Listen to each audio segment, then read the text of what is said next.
Hello दोस्तों, स्वागत है आप सभी लोगों का विजडम पैरामेडिकल क्लासेस के इस चैनल पे। तो आज का दिन जो है बच्चों बहुत ही ब्यूटीफुल डे होने वाला है, क्योंकि आपकी अपनी favourite arty queen Vishu ma'am आज हमारे साथ में हैं और बहुत सी बातें, बहुत सी चर्चाएं हम करने वाले हैं। और विजडम पैरामेडिकल चैनल बच्चों, आप सभी को पता है पैरामेडिकल के क्षेत्र में बहुत अच्छा क्वालिटी कंटेंट हमने प्रोड्यूस कराया है। और हालांकि हम पिछले जो है वो 3-4 महीने से जो है वो क्लासेस इस चैनल पे कंडक्ट नहीं करवा रहे थे, क्योंकि हमारे पहले वाले टीचर्स जो हैं, चाहे वो विशु मैम हो, रिया मैम हो, हमारे जो पिछले वाले टीचर्स हैं वो इतना अच्छा क्वालिटी कंटेंट प्रोड्यूस करके गए हैं। उनके पढ़ाई, विशु मैम के बच्चों के आज भी फ़ोन आते हैं हमारे पास में विशु मैम की क्लासेस के लिए, उनके कोर्स के लिए। तो इतना अच्छा क्वालिटी कॉन्टेंट प्रोड्यूस करके गए हैं कि उस क्वालिटी का टीचर हमें काफ़ी समय से मिल ही नहीं रहा था। और अब परिस्थितियां बदली और विशु मैम जो है वो कुछ प्रोफेशनल रीजंस की वजह से पहले टीचिंग के अपने पैशन को कंटिन्यू नहीं कर पा रही थी, लेकिन अब उनकी वापसी हुई है। तो जो क्वालिटी कंटेंट एक एग्ज़ाम को क्रैक करने के लिए रेडियोग्राफी के स्टूडेंट्स को चाहिए होता है, रेडियोग्राफी टेक्नीशियन की जो प्रेस्टिजियस गवर्नमेंट जॉब है उसको पाने के लिए, उस क्वालिटी कंटेंट के दम पर वापस से वापसी करने जा रही है आपकी अपनी विशु मैम। तो विजडम पैरामेडिकल क्लासेस के डायरेक्टर के रूप में मैं और हमारे सारे प्यारे बच्चे जो है स्वागत करते हैं वापस से विशु मैम का हमारे अपने विजडम पैरामेडिकल क्लासेस के चैनल पे। मैम बहुत बहुत स्वागत है आपका, कैसा लग रहा है आपको? Thank you sir for welcoming me on this platform. मुझे बहुत अच्छा लग रहा है वापस आके। और जैसा कि आपने बताया, due to some professional reasons मैं कंटिन्यू नहीं कर पा रही थी पिछले कुछ टाइम से, बट अभी सब सॉर्ट होने के बाद हम फिर से कंटिन्यू करेंगे एंड और भी डिसिप्लिन और भी अच्छे स्ट्रैटेजिक तरीके से इस फील्ड में बच्चों को गाइड करेंगे एंड और भी बच्चों को सिलेक्शंस दिलवाएंगे। मैम आप मानोगी नहीं, मतलब आपको बहुत टाइम हो गया है जो विजडम का पैरामेडिकल का चैनल है वो लास्ट टाइम आपने बहुत टाइम पहले क्लास ली थी, बट आज भी हमारे पास में बच्चों के फ़ोन आते हैं और वो स्पेशल रिक्वेस्ट करते हैं कि क्या मैम पढ़ाने वाली हैं, क्या मैम क्लास लेंगी। अच्छा चलो ठीक है, नहीं लेगी तो मैम की कोई प्रीवियस क्लासेस का कोई कोर्स अवेलेबल है जो हम देख पाएँ, पढ़ पाएँ, सीख पाएँ। और मतलब एक बच्ची का कॉल आया था जिसने तो बकायदा रेडियोग्राफी टेक्नीशियन के अंदर रैंक जो है वो टॉपर रही है ना, और वो भी जो है वो बेसिकली आपकी स्टूडेंट रही है। तो मैम मतलब फिर से मैं ये जानना चाहूँगा कि ये जो टीचिंग जो है और इसको इतने पैशन के साथ निभाना कि बच्चे जो हैं वो मतलब आपकी गैर मौजूदगी में भी आपको इतना याद करते रहे, ऐसा ये कब पॉसिबल हो पाता है? ये मुकाम टीचर को कब मिलता है मैम? फर्स्ट ऑफ ऑल इसके लिए you have to connect with your audience, you have to connect them on their level. Like उनके शूज़ में जाके आपको सोचना पड़ता है कि वो एज अ स्टूडेंट उस टाइम किस चीज़ की रिक्वायरमेंट फील कर रहे हैं, या फिर उनको उस टाइम पे क्या चाहिए, क्या आपको प्रोवाइड करना है। एज अ टीचर सिर्फ कंटेंट नहीं, आप उनको गाइडेंस और स्ट्रैटेजी और जो उनका कॉन्फिडेंस बूस्ट करने में भी हेल्प करते हैं प्रिपरेशन के साथ साथ। तो यही सब चीज़ों से जब आप अपने स्टूडेंट से, अपनी ऑडियंस से पढ़ाने के अलावा एक पर्सनल लेवल पे भी कनेक्ट कर पाएंगे तो डेफिनेटली उन लोगों को कॉन्फिडेंट फील होता है। शायद यही कारण है कि आज भी हमारे पास में जो है लगातार बच्चों के जो है वो कॉल आते रहते हैं मैम के कंटेंट के लिए। और तो बच्चों, आप अगर तैयारी कर रहे हैं रेडियोग्राफी टेक्नीशियन एग्ज़ाम की, किसी भी लेवल की, चाहे वो एम्स हो, चाहे वो किसी भी दूसरे एग्जाम की तैयारी कर रहे हैं, तो आपको चिंता करने की जरूरत नहीं है। और मैं आप लोगों को बता दूं कि जितने भी प्लेटफॉर्म्स रेडियोग्राफी टेक्नीशियन की तैयारी कराते हैं उनके कंटेंट जो है वो पानी भरेंगे जब मैम अपना कंटेंट डिलीवर करना शुरू करेगी। इस बात की गारंटी मैं आप सभी बच्चों को देता हूं। तो जैसे ही मैम अपना कंटेंट, क्योंकि मैम का मतलब जो कंटेंट है वो बिल्कुल एग्जाम ओरिएंटेड है और मैम खुद सेलेक्टेड है, बड़े बड़े प्रेस्टिजियस एग्जाम्स को क्रैक करना मैम की हैबिट बन चुकी है, आदत ही बन चुकी है, मतलब कि बार बार जो है वो एग्जाम क्रैक करती रहती है। और उनका अनुभव और इनका एज ए रिच एक्सपीरियंस इस फील्ड के अंदर एज ए टीचर, जॉब में इनका rich experience, right, multiple exams को क्रैक करने का एक्सपीरियंस, वो निश्चित रूप से बच्चों को बहुत हेल्प करने वाला है। तो बच्चों आज का हमारा जो सेशन है इसमें मैं स्पेसिफिकली बात करने वाला हूँ मैम की जर्नी के बारे में, मैम ने किस तरीके से अपनी तैयारी की, मैम का एजुकेशनल बैकग्राउंड क्या है, और इन्हीं सारी चीज़ों पे हम चर्चा करने वाले हैं ना। तो शुरू करता हूँ मैं मेरे पहले सवाल के साथ में। तो मैम आप कहाँ से बिलोंग करते हैं, सभी स्टूडेंट्स जानना चाहते हैं, और आपका एजुकेशनल बैकग्राउंड क्या है, और आपके कॉलेज के बारे में भी बच्चे बहुत ज़्यादा इंटरेस्टेड होंगे जानने में। तो आप शुरू से अपनी जर्नी एक बार प्लीज़ हमें बताइए। जी, basically I belong to UP, west UP, Baghpat district, and I live in Delhi currently. So मेरी स्कूलिंग, एजुकेशन, कॉलेज सब कुछ दिल्ली से ही हुआ है। मैंने दिल्ली के अर्वचिन स्कूल से अपनी स्कूलिंग कंप्लीट की है, और उसके बाद मैंने university college of medical sciences and GTB hospital में बीएससी रेडियोग्राफी के लिए एंट्रेंस दिया था। इससे पहले मैंने नीट के लिए ड्रॉप लिया था, बट उसमें अनसक्सेसफुल अटेम्प्ट रहा, तो फर्दर ट्राई नहीं दिया। देन थ्रू इंटरनेट मुझे इस कोर्स के बारे में पता चला, तो मैंने सोचा कि let's give it a try. तो एंट्रेंस के लिए अप्लाई किया and I got selected through UR4 in that entrance. तो फिर मैंने अपनी ग्रेजुएशन की जर्नी वहाँ से शुरू की। तो मैम जो है UR4 के साथ में मैम ने कॉलेज में एडमिशन लिया है, तो शुरू से मैम जो है एज ए स्टूडेंट मैम ने अच्छा ही परफॉर्म किया है, चाहे वो कॉलेज का एंट्रेंस एग्जाम हो, चाहे वो कॉलेज रहा हो। तो मैम कॉलेज की जर्नी आपकी कैसी रही, मतलब how was your experience in college? जी, कॉलेज की जर्नी अच्छी थी। कॉलेज में I was a studious student, and third year से ही मैंने जानना शुरू कर दिया था कि इसमें आगे और क्या रहता है, कैसा हमारा स्कोप है या क्या। वहाँ पे भी मेरा था थोड़ा कि मैं टीचिंग की तरफ ही जाऊँगी, बट जैसे जैसे आगे बढ़ा ग्रेजुएशन का प्रोसेस, तो मुझे पता चला कि इसमें टीचिंग में इतनी अपॉर्चुनिटीज़ आगे नहीं है। तो फिर बाकी सीनियर्स की तरह ही मैंने भी इसमें आगे गवर्नमेंट जॉब के एग्जाम्स देना ही प्रेफर किया। एज अ टीचर, मतलब रेडियोग्राफी के अंदर एज अ टीचर आप गवर्नमेंट जॉब पाना बड़ा मतलब इतना स्कोप नहीं है, राइट? हाँ। तो फिर मैम आपने क्या डिसाइड किया? तो मैंने थर्ड ईयर से ही उसी अकॉर्डिंग अपनी गवर्नमेंट एग्जाम्स के लिए प्रिपरेशन स्टार्ट कर दी। ठीक है मैम।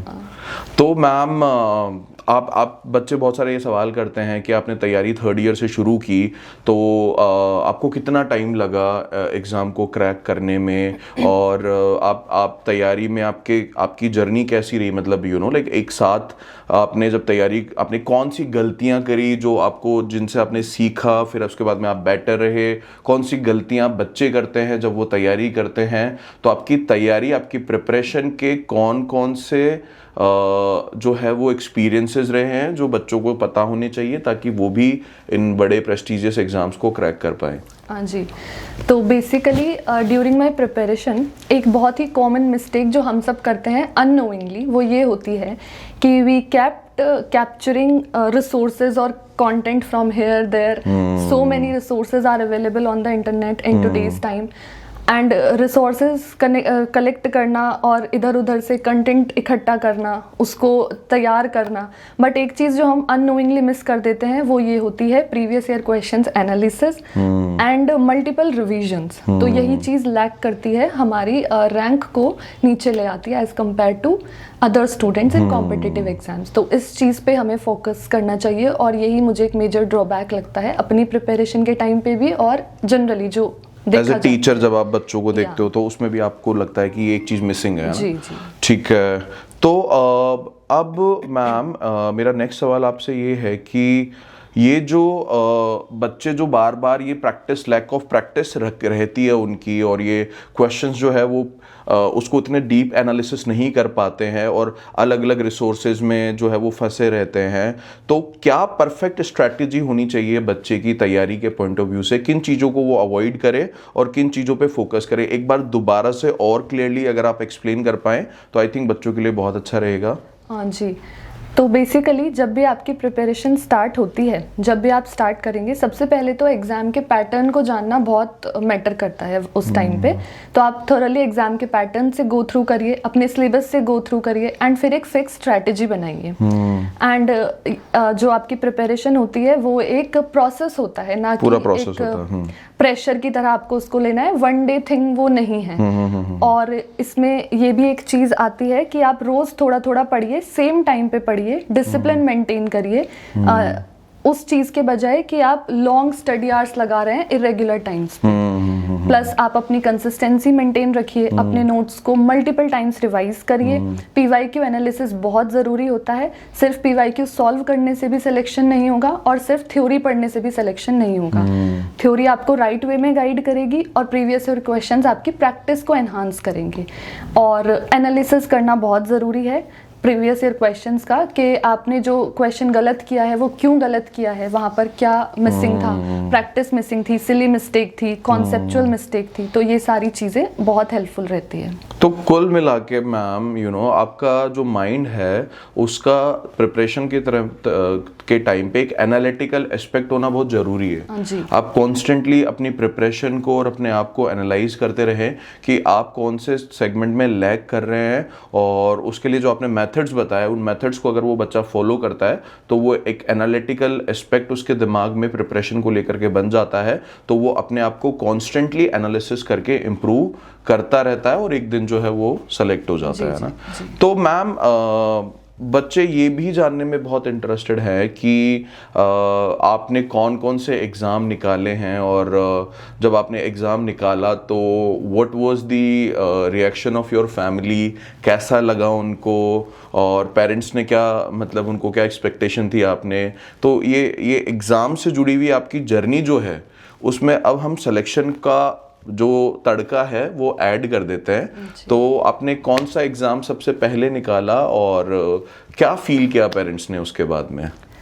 तो पहला एग्ज़ाम जो मेरी पहली फील्ड जॉब थी वो एम्स जोधपुर में थी। मैंने एम्स जोधपुर में 1.5 साल काम किया है और मैंने अपना फर्स्ट एग्ज़ाम वही क्रैक किया था। तो वहाँ पर एग्ज़ाम क्रैक करने के बाद कौन सी वैकेंसी थी मैम? ये 2024 की वैकेंसी, 2024 के अंदर आप, और 1.5 साल आप जोधपुर रहे हो। जी। दिल्ली से आपका सफ़र जोधपुर में रहा है, वहाँ पे 1.5 साल आपने काम किया, जॉब किया है ना। तो मतलब रिजल्ट आया, मतलब व्हाट वाज द, मतलब घर में क्या था और आपको कैसा महसूस हुआ, और मतलब आपको जब आपने एग्ज़ाम दिया राइट, तो आप श्योर थे कि मेरा सिलेक्शन जो है वो 100% हो जाना है इसमें? सर 100% श्योर तो कोई भी नहीं होता है, and I did my best, and बस ऐसे ही, क्योंकि हमारे फील्ड में वैकेंसीज भी लिमिटेड होती हैं, अपने आप पे ट्रस्ट रखना होता है एंड बाकी सब हो जाता है। एक सेइंग मैंने पढ़ी थी कि you do your part and God will do the rest. So ये है कि आप अपनी मेहनत करिए, अपना बेस्ट दीजिए, बाकी सब खुद हो जाएगा। बहुत अच्छी बात कही मैम आपने कि आप अपना बेस्ट दीजिए, बाकी की चीज़ें अपने आप हो जाती है। मैम पेरेंट्स के क्या रिएक्शन थे? Parents were happy, like very happy. From my father's side I was the first girl to get a government job, so like parents were very happy and satisfied. बहुत बड़ी बात है कि जो इनकी फैमिली है उनमें मैम जो है वो फर्स्ट वन है जिन्होंने गवर्नमेंट एग्ज़ाम जो है वो पाया है, अचीव किया है। तो पेरेंट्स के लिए इससे बड़ा प्राउड मोमेंट क्या ही हो सकता है मैम। तो मैम उसके बाद में मतलब आपने जो है वो जोधपुर एम्स ज्वाइन करने के बाद में आपने अपना जो टीचिंग का जो वहाँ के रूल्स और रेगुलेशन ऐसे होंगे जिसमें शायद आप टीचिंग कंटिन्यू नहीं कर सकते। तो वो जो प्रोफेशनल रीजंस थे अब बच्चों के सामने हैं राइट, और अब आप प्रेजेंटली कहाँ जॉब कर रहे हैं और आपकी वापसी जो है वो कैसे हो रही है, उसके ऊपर आप चर्चा करना चाहेंगे मैम? हाँ जी, तो जोधपुर में मेरी पहली जॉब थी and I join there, but मुझे एट द एंड दिल्ली ही आना था, मेरी होम स्टेट। तो मैं वहाँ रहकर भी प्रिपेयर करती थी एग्जाम्स के लिए। तो अभी मैंने 2023 में DSSB की एक वैकेंसी आई थी, उसको बड़ा डिले हुआ बीच में एंड उसका एग्जाम कंडक्ट कराया गया 2025 में। ठीक है। तो वो एग्जाम मैंने दिया एंड उसके थ्रू मेरा सिलेक्शन हुआ है DSSB में। तो now I am back in my home state and now I can continue my teaching. Very nice, very beautiful journey ma'am. तो दोस्तों आज हमने बात की आपकी अपनी प्यारी मैम विशु मैम से, और जो बच्चों की डिमांड थी बार बार कि सर हमें रेडियोग्राफी टेक्नीशियन के लिए वो ही कंटेंट चाहिए, वो ही क्वालिटी कंटेंट चाहिए, तो उसी क्वालिटी कंटेंट के साथ में वापसी हो चुकी है आपकी अपनी आरटी क्वीन विशु मैम की, जो अपनी क्लासेस जो है वो शुरू करने वाली है आपके अपने प्लेटफॉर्म विजडम पैरामेडिकल क्लासेस पे 1 जून से। तो आप सभी बच्चे जो है वो इन क्लासेस को देखना बिल्कुल ना भूलें। मैं इस बात को मेक श्योर करता हूं कि आपका सिलेक्शन जो है उसके लिए जो बेहतरीन कंटेंट चाहिए, जो क्वालिटी कंटेंट चाहिए, उसको पूरा करने में विजडम की टीम और विशु मैम कोई कमी नहीं छोड़ेंगे।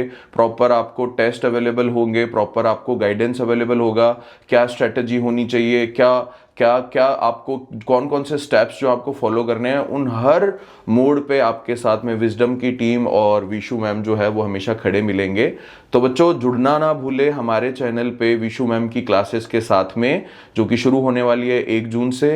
अंत में मैम आप क्या कहना चाहेंगी बच्चों को इस हमारे कॉन्वर्सेशन को, एक छोटे से पॉडकास्ट को एंड करने से पहले आप बच्चों को क्या कुछ मैसेज देना चाहती हैं? क्या करना चाहिए आज के बच्चों को, क्या लैक करते हैं वो और क्या करें कि वो उनकी सफलता जो है वो निश्चित रूप से पा करके ही जो है वो माने अपने जीवन में? हाँ जी, तो मेरी तरफ से एक छोटा सा मैसेज यही है इन द एंड कि आप अपनी मेहनत करिए, स्ट्रैटेजी बनाइए और डिसिप्लिन से उसको फॉलो करिए। मोटिवेशन कुछ भी नहीं होता है, it is in your daily routine, your discipline जो आपको सक्सेस की तरफ लेकर जाएगा। और जहाँ आप लोग लैक करते हैं लाइक कि क्या पढ़ें, क्या अवॉइड करें, या फिर प्रॉपर वे में गाइडेंस आपको नहीं होती है, तो वो प्रोवाइड करवाने के लिए हम हैं। आज के टाइम में बहुत सारे रिसोर्सेज अवेलेबल हैं, तो आप लोगों के लिए बहुत ईजी हो गया है एग्जाम्स को क्रैक करना। Now it's totally depend on you कि आप कितना हार्ड वर्क कर सकते हैं। तो अच्छे से मेहनत करते रहिए and if I can do it anybody can. So ये मेरा मैसेज है। बहुत अच्छा मैसेज दिया मैम आपने। तो मैम की बात आप सभी बच्चे आई होप ध्यान रखेंगे कि मोटिवेशन जो है वो टेम्परेरी होता है और डिसिप्लिन जो है वो आपके परमानेंट होता है ना। तो आपको अच्छे गाइडेंस के लिए अच्छे मेंटर मौजूद है, आपको अच्छी प्लेटफॉर्म विजडम के रूप में मौजूद है। तो आप अपनी तैयारी को कंटिन्यू करिए, मेहनत करिए, आप निश्चित रूप से सफलता पाएंगे।